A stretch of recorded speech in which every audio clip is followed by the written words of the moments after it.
وأصحابه ومن تبعهم بإحسان إلى يوم الدين. أما بعد، أوصيكم وأوصي نفسي بتقوى الله عز وجل فقد فاز المتقون.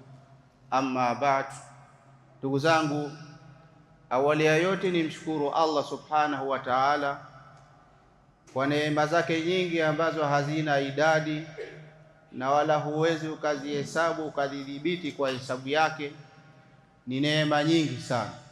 Ni wajibu kwa kila Muislamu kumshukuru Allah subhanahu wa ta'ala kwa hilo.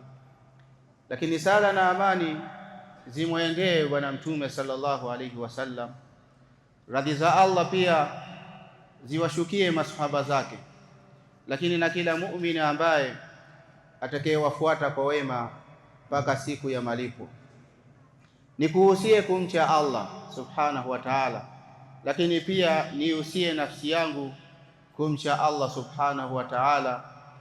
Na kumcha Allah subhanahu wa ta'ala ndo kufikia malengo ambayo Allah amemtuma mwanadamu kwa ajili ya kuja kumwabudia na kumtumikia Allah subhanahu wa ta'ala katika maisha haya ya dunia.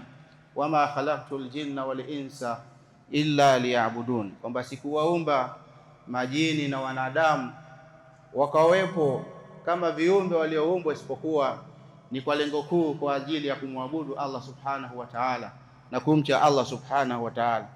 Kwa hiyo ucha Mungu ndio utakamilisha sababu ya kuumbwa kwa mwanadamu na Allah subhanahu wa ta'ala. Ndugu zangu, tutakumbushana juu ya umuhimu wa taqwa Allahi wa thamaratiha, umuhimu wa kumcha Allah subhanahu wa ta'ala, lakini pia na faida zake na matunda na tija ya kumcha Allah subhanahu wa ta'ala. Ucha Mungu ni vazi kubwa sana, na Allah kasema walibasu taqwa khair. Hakuna vazi lilokuwa bora, si kanzu ukaivaa ukapendeza, au vazi analovaa mtu akapendeza, lakini vazi bora na lilokuwa bora zaidi ni vazi la uchamungu. Ndugu zangu katika imani, uchamungu wanachuoni wameelezea kwa maana nyingi sana. Ayaraka Allah haithu amaraka, ni kwamba maana yake, moja katika maana zake ni kwamba Allah akuone na akukute katika yale aliyoamrisha wewe utekeleze amri zote, na mambo ya faradhi na ya wajibu ukayatekeleza. Wa alla yaraka haithu nahaka, lakini pia asikukute na asikuone Allah katika sehemu ambazo Allah amekataza. Aliyokataza Allah asikuone katika zina, asikuone unakula riba, asikuone katika maasi yoyote katika maasi. Hiyo ndio maana fupi ya uchamungu, kumcha Allah subhanahu wa ta'ala. Na mwanadamu au Muislamu mbele ya Allah subhanahu wa ta'ala atakuwa na thamani kwa kumcha Allah subhanahu wa ta'ala. Na uchamungu hauangalii sura ya mtu, kwa sababu Allah haangalii sura za watu wala haangalii mali za watu, walakin yanzur ila qulubikum wa a'malikum.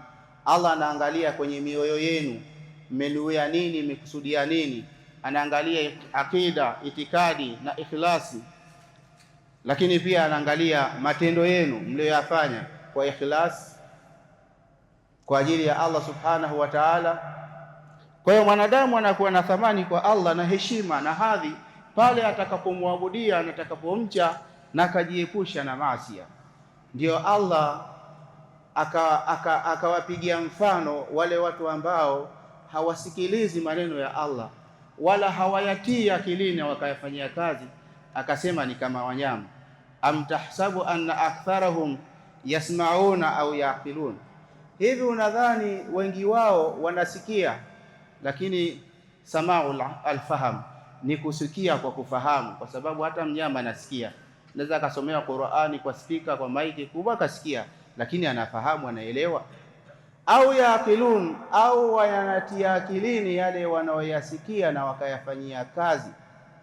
Allah akasema inhum illa kal an'am, yani wale ambao wako mbali na dini ya Allah na makatazo ya Allah na wakazama katika madhambi na maasiya, Allah akasema inhum illa kal an'am, hawakuwa wao ni kama vile wanyama, sawa sawa na mnyama.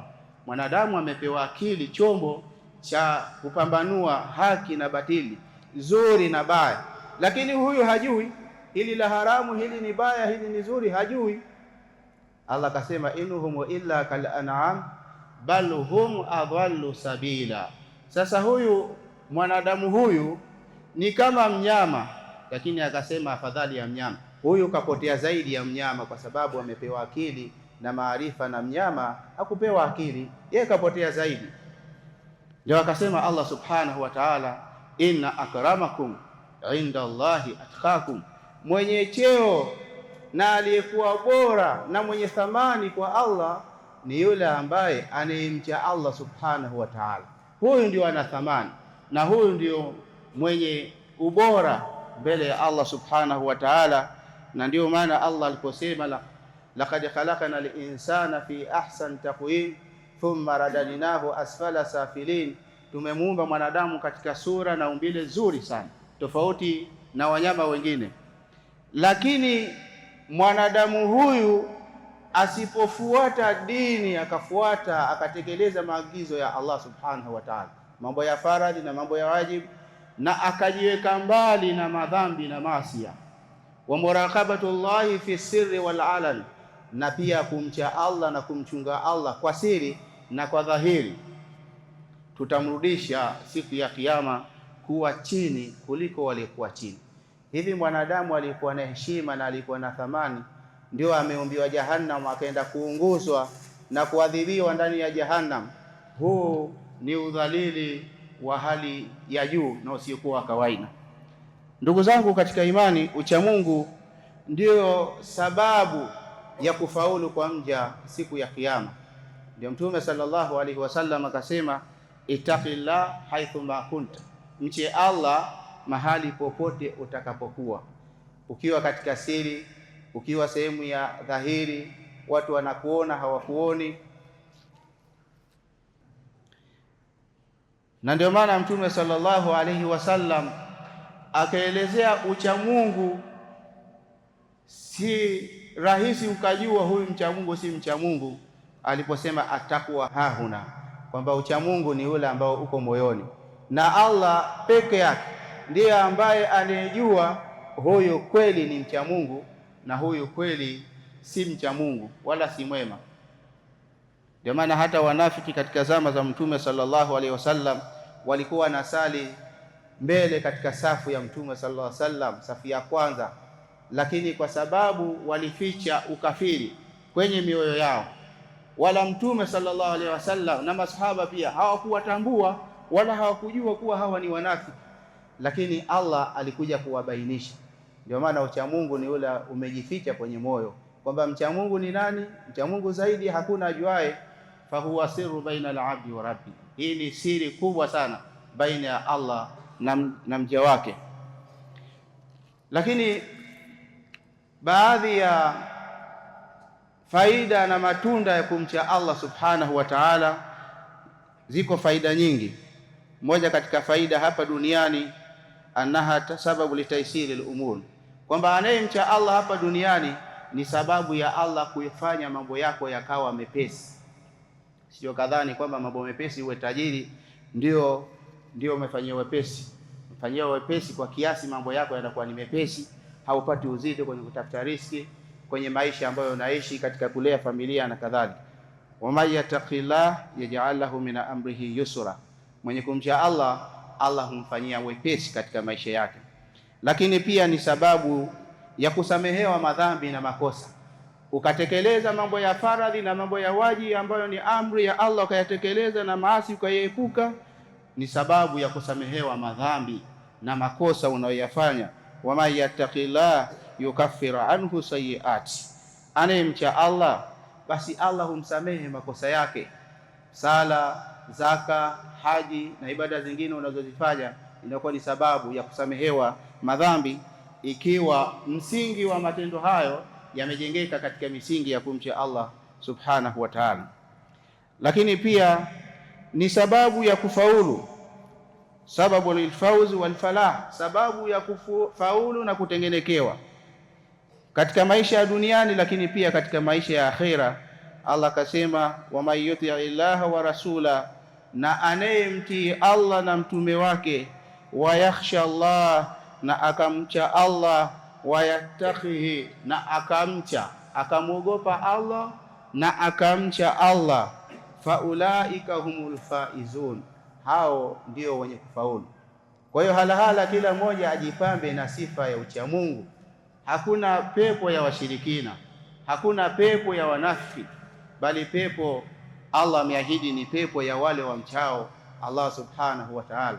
Tilka aljannatu allati nurithu min ibadina man kana taqiya, hiyo ndiyo pepo ambayo tutawarithisha katika waja wetu ambao walijipamba na sifa ya uchamungu. Kwa hiyo ndugu zangu, tujipambe na sifa ya uchamungu ili iwe ni sababu ya kuingia katika pepo ya Allah subhanahu wa ta'ala. Ud'u rabbakum wa antum muqinuna bil ijaba. Alhamdulillahi alladhi hadana lihadha wama kunna linahtadiya laula an hadana Allah, wassalatu wassalamu ala ashrafil khalqi wa alihi wa sahbihi wa man wala, amma ba'd. Ndugu zangu, tunasali lakini tunafunga, tunatoa zaka na kwenda kuhiji, lakini msingi mkubwa wa ibada zote hizi lazima ijengeke katika misingi ya kumcha Allah kwa ukweli na kwa ikhlas, na ndiyo sababu ya kukubaliwa mu'min matendo yake. Innama yatakabbalu Allahu minal muttaqin, hakika Allah si vinginevyo bali hukubali ibada na matendo na amali zilizokuwa njema kwa wale wamchao Allah subhanahu wa ta'ala. Kwa hivyo tumche Allah subhanahu wa ta'ala, na hasa unapokuwa uko peke yako siri, uone kuwa Allah anakuona mahali popote ulipo, na Allah anajua kila unachokifanya, na Allah amekuwekea mashahidi ambao wamekuzunguka. Kile unachokifanya kinarekodiwa, ardhi, masikio yako, macho yako, viungo vyako, miguu yako.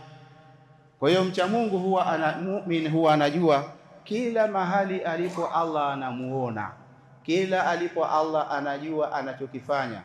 Ndio maana wanachuoni wakasema kila afanyaye madhambi na afanyaye maasi fahuwa jahil, ni mjinga, kwa sababu amekosa kujua kuwa Allah anajua, amekosa kujua kuwa Allah anaona, Allah anasikia, anajua kila kitu.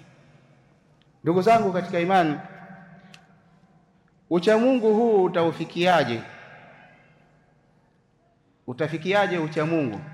Katika mambo muhimu, antuhibba Allah subhanahu wa ta'ala akthara min kulli shay, ni kwamba ukitaka kufikia uchamungu basi umpende Allah mapenzi makubwa kuliko kila kitu kilichopo duniani, kuliko nafsi yako, mkeo, mali yako, cheo chako na kila kitu.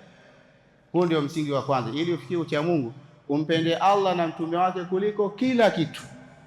Jambo la pili, antastashira muraqabati llahi daima, ni kwamba uwe na zile hisia na ujue kwamba Allah anakuchunga daima, na wewe umuogope Allah daima, wakati wote, mahali popote. Hili jambo la pili. Jambo la tatu, albu'du anil maasi wal awzar, ni kujiweka mbali na madhambi na maasia, madhambi ya kula riba, madhambi ya uzinifu, madhambi ya kupiga kamari, kubeti na madhambi mengine.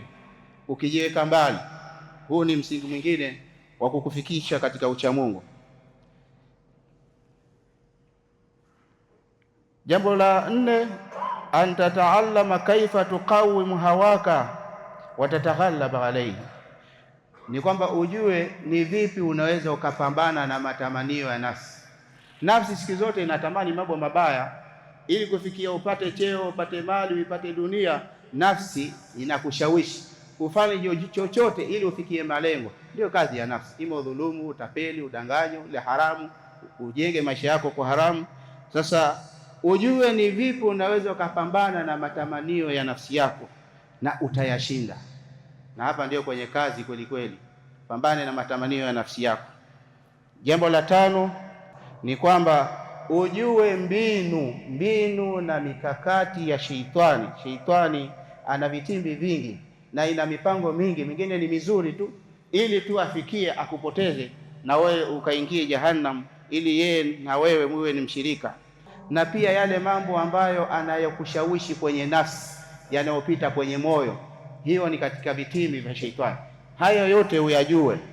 Ndugu zangu katika imani, tumwombe Allah subhanahu wa ta'ala atubadilishe nyoyo zetu tuwe ni wacha Mungu, na azipambe nyoyo zetu kwa ikhlas, na Allah atupe mwisho uliokuwa mwema. Allah tuepushe mbali na vitimbi vya sheitani. Allahumma taqabbal minna innaka antas samiul alim wa alaina maulana innaka antat tawwabur rahim. Allahumma ighfir lil mu'minina wal mu'minat wal muslimina wal muslimat wal ahya'i minhum wal amwat. Allah takuomba utuepushe na kila adui atayetaka kuharibu amani na utulivu wa nchi yetu. Tunamwomba Allah subhanahu wa ta'ala awape busara na hekima viongozi wetu waliotawalia mambo yetu katika nchi yetu, na tubaki katika hali ya amani na utulivu, ili tuweze kutekeleza ibada zetu kwa namna ambavyo Allah subhanahu wa ta'ala anaridhia. Faqimis salah.